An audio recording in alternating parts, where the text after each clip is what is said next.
Hi friends, नमस्कार. समर्थ academy भंडारामध्ये आपल्या सर्वांचं हार्दिक स्वागत आहे. या शॉर्ट व्हिडिओमध्ये आज आपण नागपूर शहर पोलीस भरतीबद्दल माहिती पाहणार आहोत. व्हिडिओ आवडल्यास लाईक करा. अशाच नवनवीन अपडेटसाठी चॅनलला सबस्क्राईब करा. बघा, इथं तुम्हाला स्पष्ट दिसत असेल नागपूर शहर दिनांक 21/1/2026. तर इथं विषयमध्ये काय लिहिलेलं आहे ते आपण थोडंसं झूम करून पाहूयात.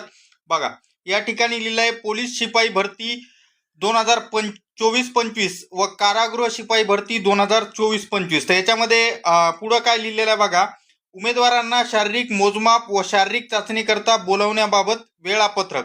पुढं इथं यांनी लिहिलेलं आहे, उपरोक्त संदर्भांकित विषयान्वये सादर आहे की पोलीस आयुक्तालय नागपूर शहर यांच्या स्थापनेवरील पोलीस शिपाई भरती 2024-25 व कारागृह महानिरीक्षक यांच्या स्थापनेवरील कारागृह शिपाई भरती 2024-25च्या अनुषंगाने पोलीस शिपाई पदाची दिनांक 11/2/2026 पासून 7/3/2026 पर्यंत एकूण 17 दिवसाचे व कारागृह शिपाई पदाची दिनांक 11/3/2026 पासून 24/4/2025 पर्यंत एकूण 27 दिवसाचे शारीरिक मोजमाप व मैदानी चाचणी करता उमेदवारांना बोलावण्याबाबतचे वेळापत्रक विहित नमुन्यात सोबत संलग्न करून सादर करण्यात येत आहे.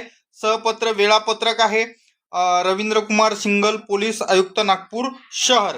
तर अशा पद्धतीचं हे असणारं नागपूर शहरचं वेळापत्रक पुढं बनलेलं असणार आहे, ज्याच्यामध्ये 11/2/2026 पासून कॉन्स्टेबलचं चालू होणार आहे, जे की 7/3/2026 पर्यंत चालणार आहे. तर नागपूर शहरचं ग्राउंड कुठं होणार आहे याच्याबद्दल एक थोडासा व्हिडिओ पुढे मी तुम्हाला दाखवतोय. त्याच्यामध्ये पाहून घ्या की इथंच होईन असं मी म्हणत नाही, पण तो ट्रॅक असणारा तुम्ही पुढं पाहू शकता. तर अशा पद्धतीमध्ये हा असणारा नागपूर शहर पोलीस भरतीसाठी 400 मीटरचा ट्रॅक तयार करण्यात आलेला आहे. पण इथंच असणारं 400 मीटरचे 4 राऊंड घेणार का रोडवर घेणार हे अद्यापपर्यंत क्लिअर झालेलं